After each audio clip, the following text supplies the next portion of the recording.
Добрый день, уважаемые участники конкурса, уважаемые организаторы, победители. Мне очень приятно сегодня здесь находиться, поскольку действительно библиотека — это как третий дом обычно бывает у тех людей, которые интересуются знаниями.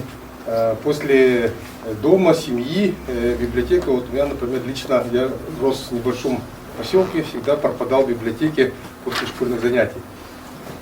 Наш фонд сегодня нацелен на то, чтобы наши дети, наша молодежь становились гармонично развитыми, развивались и физически, и духовно, и творчески, интеллектуально, чтобы могли учиться в самых лучших образовательных организациях всего мира. И для этого, конечно же, необходимо знать языки. Знание языков – это тоже свобода. Свобода получения знаний, свобода перемещения по миру.